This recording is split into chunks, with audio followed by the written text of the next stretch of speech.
What's up, everyone? Here to do Hunter x Hunter 109, and I want to say my bad for not putting out a review last week. I just finished with finals, and I'm working as well, so I've been pretty busy. But I'm definitely gonna get to like reviewing everything on time and like pretty close to when it comes out. But anyways, I'll get into the review. So overall, this week's episode was just mainly build up. It was just going over the plan one more time, getting a little insight of exactly what the Royal Guards are going to do to take care of the humans or whatever. And yeah, so the episode starts off with them just going over the plan. Killua, Gon, and Ilkago, and Killua is, you can tell he's kind of nervous. Like he does seem confident, but he's just like very optimistic. Like he's just like always thinking about, well, what if? And I kind of like that. It seems like other people are like just like relax and chill, but I understand him because I like what he says that in his old job so many times like things will go wrong because like it's that sense of a situation. And he just says that sometimes things go differently and usually he has another chance, but this time there is no other chance. They have to go through with it no matter what before the selection.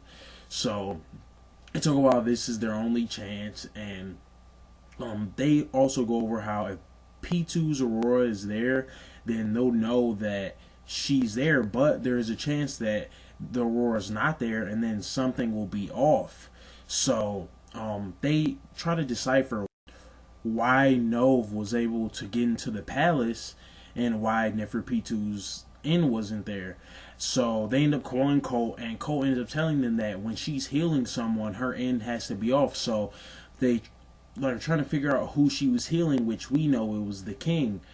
And they're just trying to figure out like why would he hurt himself? That makes no sense. But then we go over to the Royal Guards, and the Royal Guards notice that there are like strong humans over there, and they're just hanging out, and they just talk about how they have to protect the king, and the selection must happen no matter what. And Sheepoof talks about how one of them has to stay by the king's side no matter what.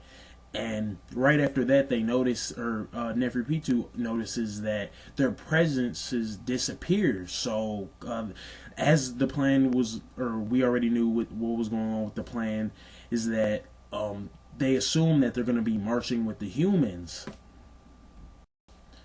So, as they're all talking in Nove's area, Meleron ends up saying that no matter what, that the selection will happen, and they've just accepted that they're gonna try to infiltrate, so they have countermeasures. But Nove ends up saying that he'll help them, and it's so weird. Like I don't know if he dyed his hair blonde or like, but he is stressing, man. Like he just looks like he cannot deal with what is going on at the moment. But and they also talk about how Kite tried to gauge their strength, but unfortunately he gauged it in the wrong way. But I don't think it was that. I think Kite truly was just trying to protect Gon and Killua, and he didn't want young lives to be lost. And he also didn't want to gauge their strength. Don't get me wrong, I think that was a part of it.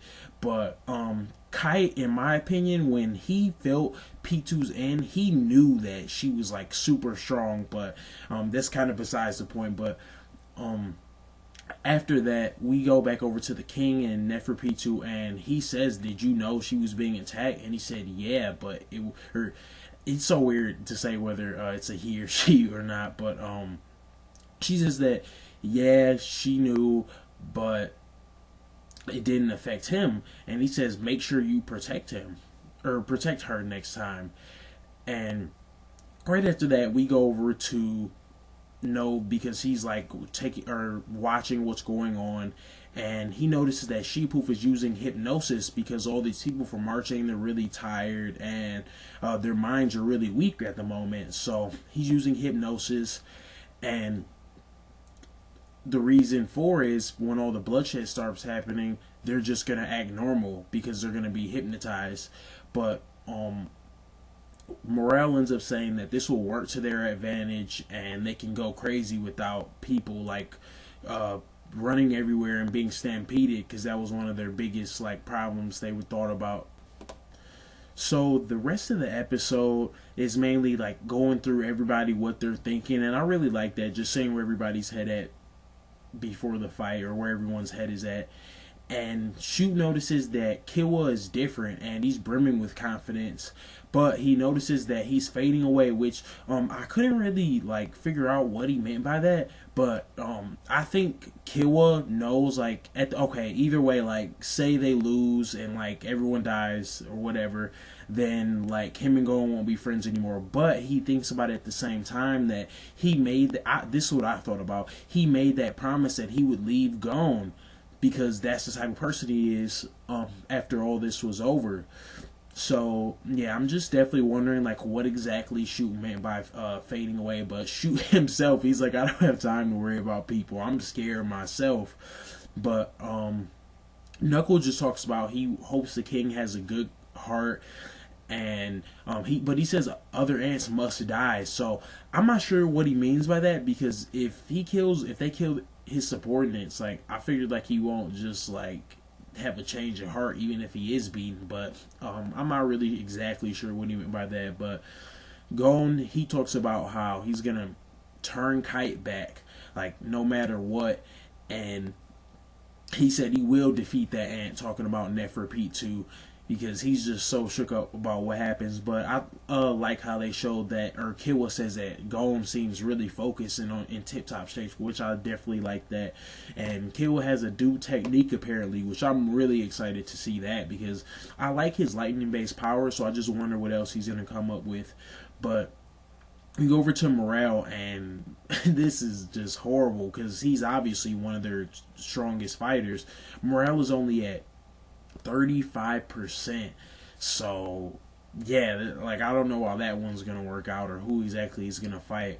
But after that, Nove is just saying, like, he's like, I'm sorry guys, like, I can't go. Like, that's all he's saying. He's like, I can't go. But after that, Meleron, something this was really important, says that he can only hold his breath for 2 minutes, and he thinks in such a tense situation only be able to do it for half the amount of time. So his power is definitely going to play like a huge role, I feel like, in defeating the Royal Guard, or maybe even the King. So I thought that was really important. But after that, it's pretty much time to go. They all go through Nove's portal, and we have 10 minutes to go. So overall, I thought this was just mainly a build-up episode. It was definitely interesting to just see what exactly how everyone's feeling, what's going on with the Royal Guard as well. And yeah, definitely wasn't a horrible episode. But I feel like next week's episode, like, we won't get to see any fights directly, because we also can't forget there are other ants in the palace. So I figure they may have to fight off some other ants first, or like, I'm not really sure. But yeah, I don't think we'll get like a lot of action next week, if we do get any. I just feel like we'll get a little more build up, because there is 10 minutes left before they invade. So I think we may just like fight off some of the smaller ants, probably, like I said. And yeah, hopefully this arc will have some pretty epic fights, which I'm like absolutely sure we're gonna get some. And that's exactly why I definitely call my interest in this series. And also like the power systems and things such as that, I'm really interested in seeing what the Royal Guard can do, definitely. But that's all I have for this review. Let me know what you guys think, and thanks.